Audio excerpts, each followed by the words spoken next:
to Ireland, it was like talking to my grandfather, who was from the west of Waterford. And there is a real deep historical relationship there between Ireland and Canada, particularly with Newfoundland, where St. Patrick's Day is a public holiday, and in fact the tricolour is recognised as a symbol, but also in other parts of Canada too. When CETA, the Free Trade Agreement, is implemented, 99% of all duties on goods will be removed when it comes to trade between the European Union and Canada. The vast majority of those will be wiped away from the first day of implementation, with others being phased out over time. The agreement will widely liberalise trade services in particular, and for the first time ever, all levels of Canadian government, including provincial and local level, will open up their public procurement markets to European suppliers above a certain threshold.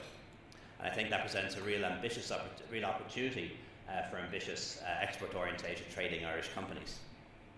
The opportunities presented by the agreement could well add over 200 million to Ireland's current bilateral trade of 2.7 billion with Canada, thus creating more jobs and contributing to our recovery.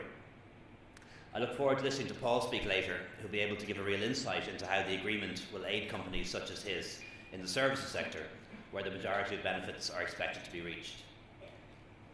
In terms of the Transatlantic Trade and Investment Partnership, I must firstly pay tribute to the considerable preparatory work which was undertaken during the Irish presidency of the European Union, under the chairmanship of my colleague Richard Bruton and the officials of his department. Following this preparatory work, the EU Trade Council mandated the formal launch of negotiations on the Transatlantic Trade and Investment Partnership with the United States. A key challenge from the negotiations that's emerging will be deciding which differing regulations to retain on each side of the Atlantic, which to map out jointly, and which to mutually recognise when it comes to allowing goods and services to be sold in each place. For the successful outcome of these talks, there will need to be an assurance, and it will need to be generally accepted, that standards will not be reduced when it comes to food safety, product safety, chemical usage, and the environment, as well as labour standards. Free trade cannot lead to a diminution of standards, and that's something which, in fairness, has been stressed by all parties to the negotiations. From an Irish government perspective, we're broadly supportive of the approach that's being set out by the Commission, although the agricultural and pharmaceutical sectors present particular issues for us as a country, but ones which can no doubt be resolved. When it comes to addressing the economic or assessing the economic impacts and benefits of the Free Trade Agreement, Minister Bruton has retained economists to conduct a study onto this issue. The analysis is going to identify which economic sectors have the greatest opportunity to benefit and where the greatest impacts may arise. That's going to inform the Irish contribution to the Union's negotiating position throughout the process, and will help to ensure that Ireland's position is soundly based and is based on where our national priorities lie and not which interest groups shout the loudest. As Secretary General of the Commission, I don't think EMI could have secured a better speaker today than Catherine Day to give us an insight into where those negotiations are going, and I look forward to hearing what she has to say a little bit later on.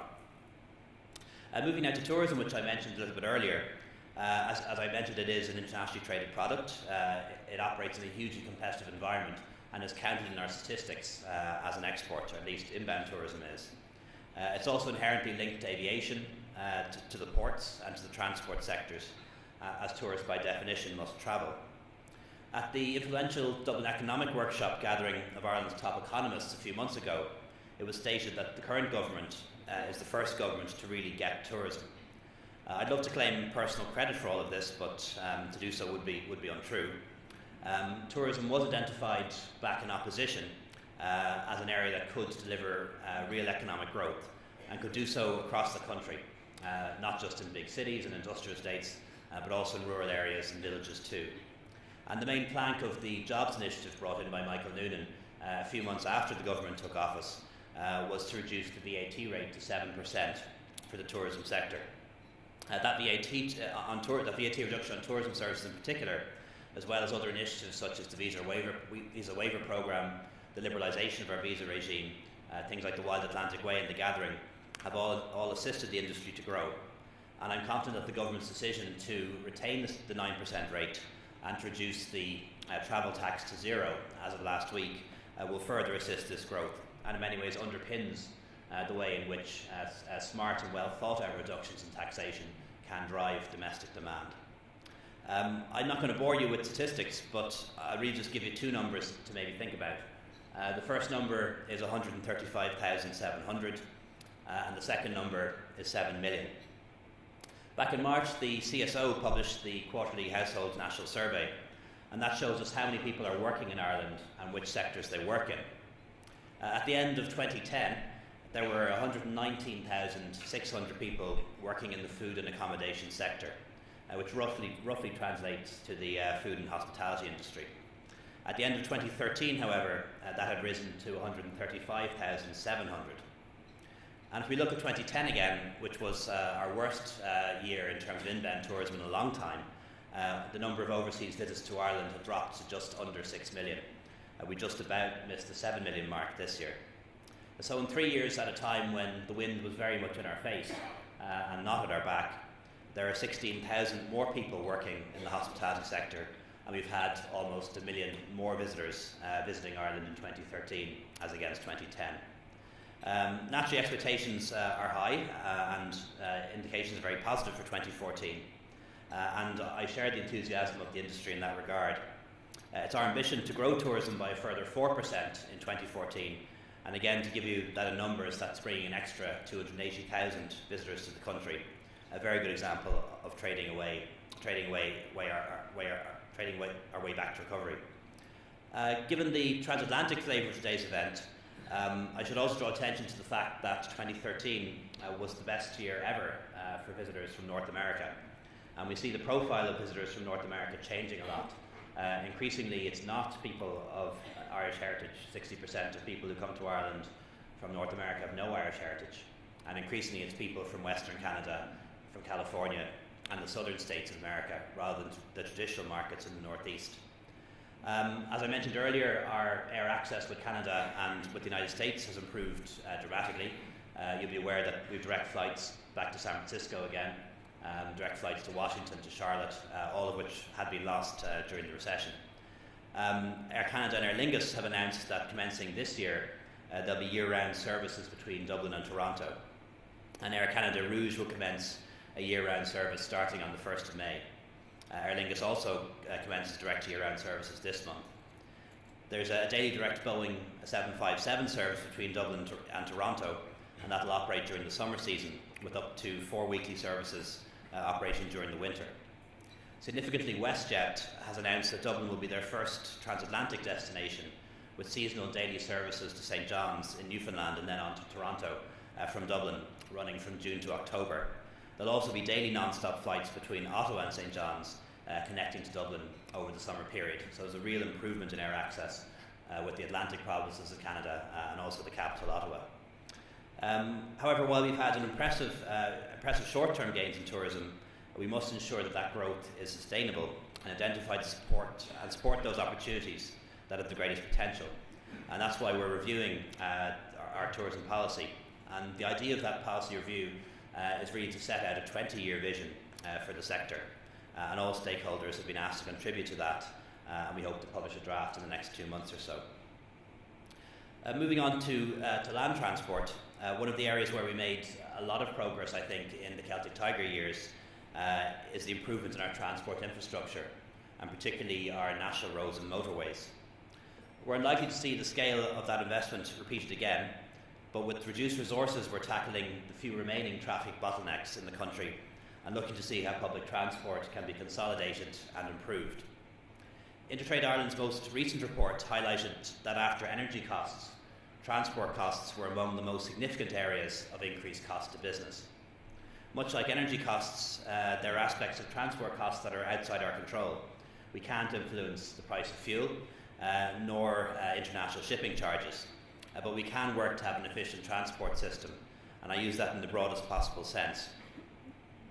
For that reason, I published a new ports policy last year, and will shortly publish a draft of the revised aviation policy. Both of these are focused at ensuring that we have an integrated and efficient system. For example, within the port sector, we've designated those ports that are of national significance, mirroring the recently agreed Trans-European Network for Transport, TEN-T. This ensures that there is clarity about which ports will lead future port capacity development, and also means that when we're investing in future transport infrastructure, it's focused on ensuring that those ports are well connected to the road network and the rail network if possible, and that prevents wasteful duplication and scattergun transport investment. The goal of this policy is to ensure that the physical movement of goods to and from this island is done efficiently and as cost effectively as possible. While 99% of all freight volumes are imported and exported through our ports, only 1% is moved by air. But air freight represents 35% of all freight in and out of Ireland in terms of value, and that's why air freight is very important. Most of Ireland's international freight is carried in the hold of passenger aircraft. However, not all carriers provide a freight service, which means that there's less choice and in frequency and range of locations than there is for passenger services. Dedicated air freighters, therefore, are very important and are a growing part of the international freight business. It's an issue that my department and I have given a lot of consideration to within the context of our aviation policy. A large portion of Irish air freight actually leaves the state by truck and goes to the UK continental airports, where they're then loaded onto freighter aircraft. So I think we'll all agree that there's considerable scope to enhance Ireland's export competitiveness through better air freight provision, shortening supply chains and reducing time to market. Therefore, access to a choice of competitively priced, frequent air freight services to a range of short-haul and long-haul destinations in existing and emerging markets is critically important. The irony of overnight express cargo systems is that express goods can often move between continents in one day, but then sit in a customs warehouse for days to follow. For many of Ireland's most important sectors, like life sciences and food and drink, this is a particular problem, and efficient customs clearance of inward, time-sensitive merchandise is really crucial, as the availability of temperature-controlled freight facilities to enable Irish businesses to comply with international standards, particularly in the pharmaceutical sector. What we're proposing to do is to require all three of the state airports to publish and develop strategies on air freight, which will examine the costs and benefits involved and consider how they can facilitate cargo much better, not only in terms of their charging regimes, but also the physical facilities. And as a policy principle, Ireland will continue to pursue an open cargo policy for dedicated air freight services. And we will pursue the removal of limits on all cargo capacity in our bilateral agreements to support our export industries, which rely on air freight. There are two particular transport issues which impact on Ireland's ability to trade internationally. As I mentioned earlier, many of the costs are beyond our influence. However, certain cost factors are determined domestically.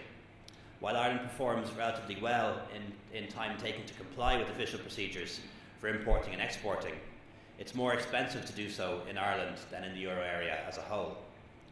According to the World Bank, the administrative cost associated with exporting a 20-foot container from Ireland is €1,160, compared to an average of €1,044